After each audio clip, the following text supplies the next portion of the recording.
Dear students, today our topic is secondary education. Secondary education, its goals, purposes, aims and objectives.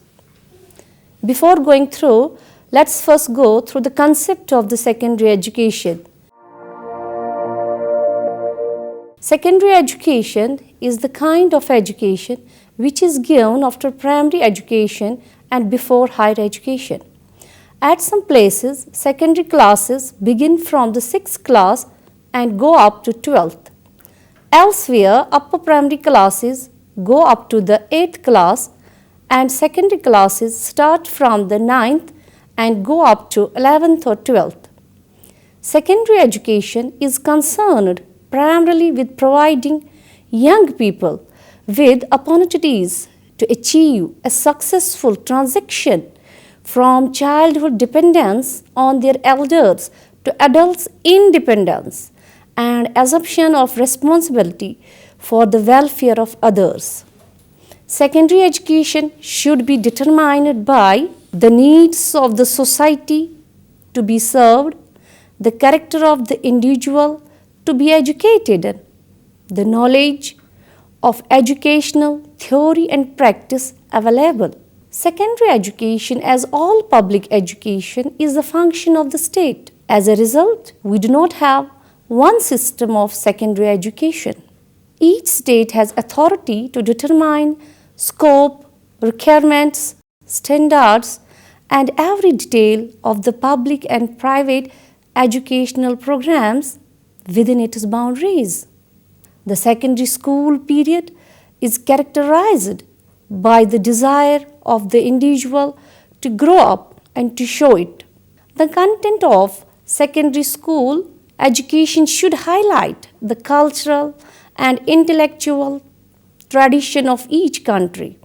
It should also be directed in strengthening of respect of human right, fundamental freedom and people's rights. It should promote peace, international understanding and friendship among all nations.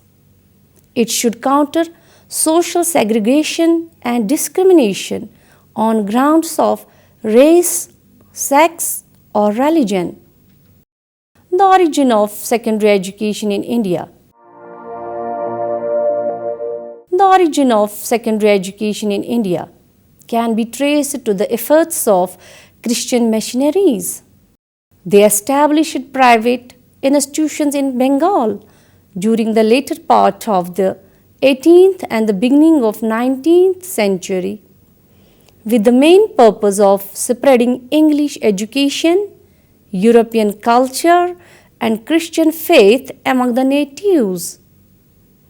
Historically, secondary education in India made a dent with the Charter Act of 1813, putting the responsibilities of education on East India Company.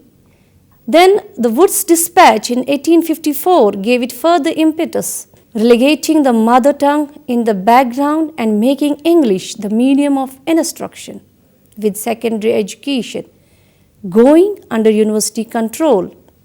The recommendations of Hunter Commission in 1882 helped in the growth of secondary school with academic curriculum. It was for the first time that the Sargent Report 1944 recommended that secondary education should not be considered preliminary stage to university education but a stage complete in itself. Schools be organized on technical and academic basis, mother tongue be the medium of instruction, salaries of the teachers be increased, girls' education be encouraged, high school entry to be made selective.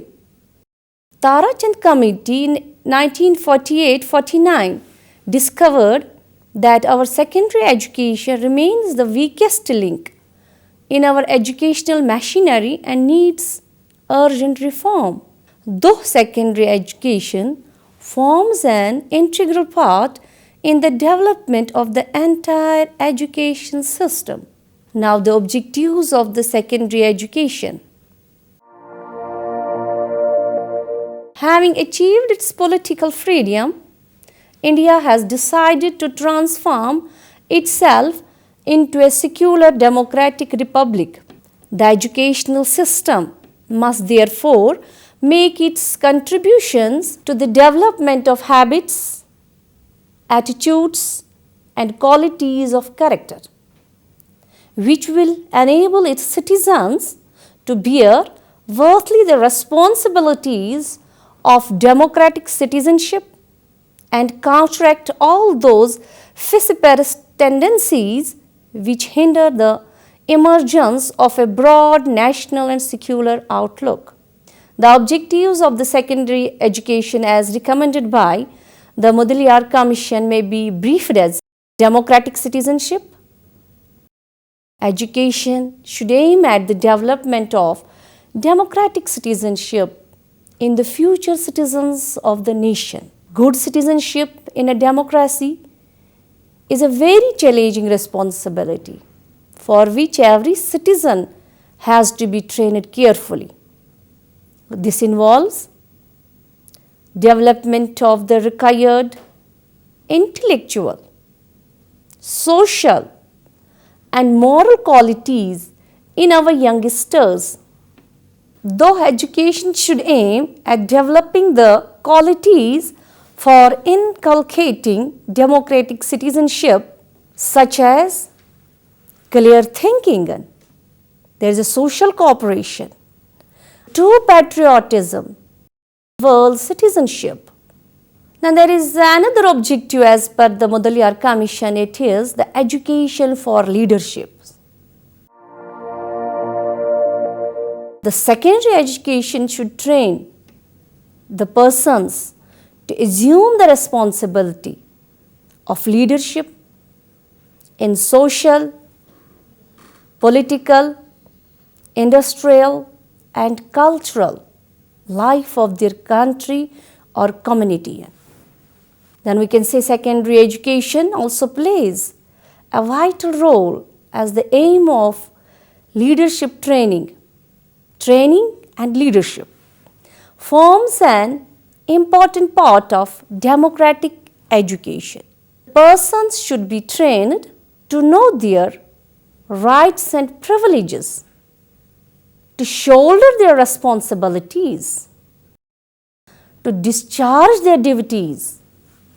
So, in accordance with the roles and the statuses they attain as adult members of the society, education for leadership extends to such varied fields as behavioral and emotional stability, ethical and moral strength, adequacy of the communication, instruction, inspection, supervision, and then administration, research, planning, etc. Improvement of vocational efficiency.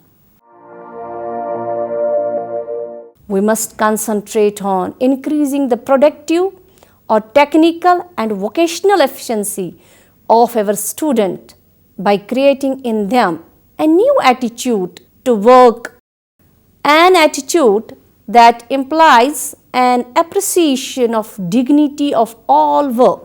Thus, there should be much emphasis on crafts and productive work in all schools.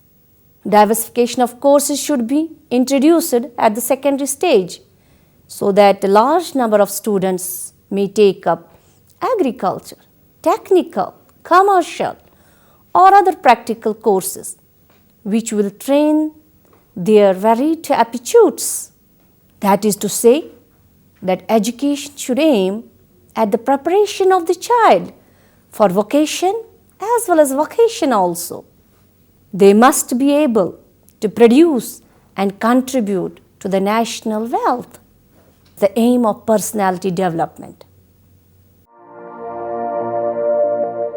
Personalities do not exist in vacuum then, but to a large extent depend upon social environment. The modern contention is that Education should aim at the all-round development of an individual. It should help for the development of well-integrated and wholesome personality of the students. Intellectual quickness.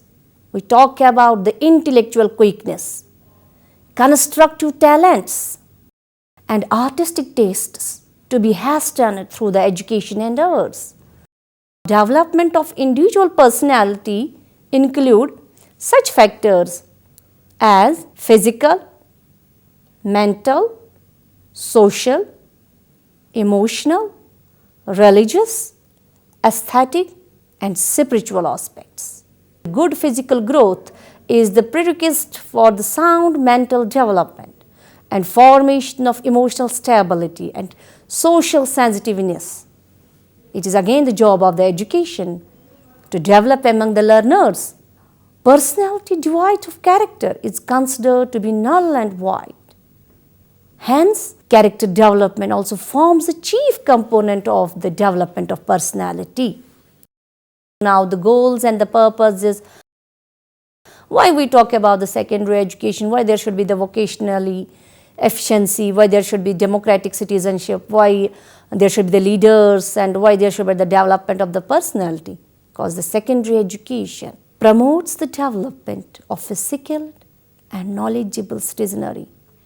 For the development of global economy, it is evidenced that early expansion of and public investment in secondary education paid rich dividends in East Asia. Hence, secondary education is crucial for economic growth. Also, investment in secondary education yields considerable social and private returns, offering young people the chance to acquire attitudes and skills which in turn enables youth to develop job-oriented skills, participate fully in society, take control of their own lives, and continue learning. Secondary education has more significant effect on the redistribution of income, growth, and reducing the poverty than primary education. Secondary education provides an indispensable link to the whole education that forms the interconnectivity to the higher education system by providing the required input. Indeed, primary and secondary schooling is considered as successful phase of continuing process and should be made available to all children. According to UNESCO, the improvement of secondary education should be seen in the perspective of lifelong education. The organization of secondary education should be flexible. Secondary education is very important from individual social, economic, and educational points of view, as secondary education deals with the adolescence period of child's development. Secondary education plays an important role in training the youth of the country to take an effective part in the social reconstruction and economic development of their country. Secondary education determines the quality of education both at the primary and the higher stages of education. Because of its vital importance, it is essential that secondary education should be of the highest quality. So, dear students, this was all about the secondary education, its objectives, goals, and purpose. This was our today's topic. Thank you for today. See you.